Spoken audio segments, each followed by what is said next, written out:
आज हम जानेंगे जैन धर्म के आगम शास्त्रों के आधार पर जब व्यक्ति की मृत्यु होती है उस समय केवल अगली योनि ही निश्चित नहीं होती, बल्कि अगली योनि के साथ वो कौन सी गति में जाएगा, कौन सी जाति में पैदा होगा, कितनी आयु तक जीवित रहेगा, उसके शरीर की ऊंचाई या उसे औदारिक या वैक्रिय कौन सा शरीर मिलेगा, साथ में कर्मों का फल रस और कर्म की प्रगाढ़ता किस रूप में होगी, उसका भी निर्णय एक साथ आयुष्य बंध के समय होता है।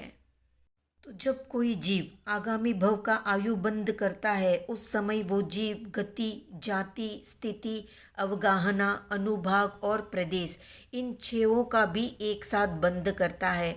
आयुष्य बंध के साथ इन 6 बोलों का भी निरंतर बंध होना ही अनुबंध कहलाता है। जिस प्रकार आगामी जन्म की बंधी हुई आयु को जीव को भोगना ही पड़ता है, ठीक उसी प्रकार आयु बंध के साथ बंधी इन 6 चीजों को भी जीव को विपाकोदय से भोगना पड़ता है।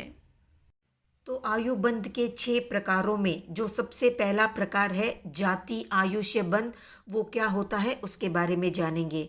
तो जाति आयुष्य बंध यानी एकेंद्रिय, द्विंद्रिय, 3 इंद्रिय, 4 इंद्रिय और पंचेंद्रिय, ये 5 जातियां हैं। आत्मा को जिस जाति में पैदा होना होता है मृत्यु से पूर्व ही उस जाति का बंध जीव कर लेता है। दूसरा है गति आयुष्य बंध यानी नरक, तिर्यंच, मनुष्य और देव, ये 4 गतियां हैं। मृत्यु से पूर्व आत्मा इन चारों में से किसी एक का बंध कर लेती है कि उसे नरक में जाना है, तिर्यंच में जाना है, मनुष्य में जाना है या फिर देव योनि में जाना है।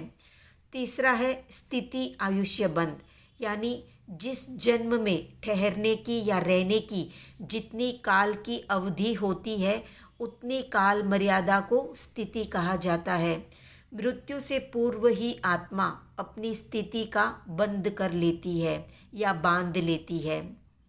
चौथा है अवगाहना आयुष्य बंध यानी शरीर की ऊंचाई नीचाई को अवगाहना कहते हैं। मरने से पूर्व आत्मा इसका भी बंध कर लेती है कि उसे ऊंचा शरीर मिलेगा या छोटा सा शरीर मिलेगा, औदारिक शरीर मिलेगा या वैक्रिय शरीर मिलेगा। पांचवा है प्रदेश आयुष्य बंध यानी जिन जिन आत्म प्रदेशों पर आत्मा को सुख दुख का भोग करना होता है उसका भी बंध मरने से पहले हो जाता है।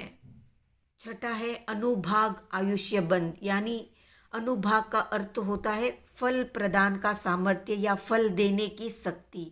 आत्मा के द्वारा बंधे हुए कर्म का फल उसे तीव्रतर या तीव्रतम रूप से भोगना होगा या मंदतर या मंदतम रूप से भोगना होगा। इसका निर्णय मृत्यु से पूर्व ही हो जाता है।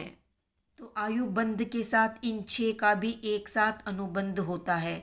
आयु और अनुबंध का आपस में घनिष्ठ संबंध है। यदि आयु जगन्य या कम बंधती है तो अनुबंध भी जगन्य या कम बंधता है। यदि आयु मध्यम या उत्कृष्ट बंधती है तो उसी के अनुरूप अनुबंध भी मध्यम या उत्कृष्ट बंधता है।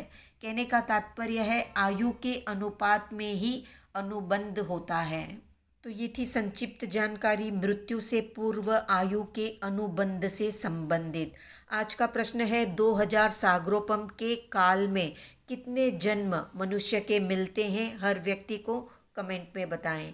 वीडियो पसंद आया तो लाइक, शेयर, सब्सक्राइब करें।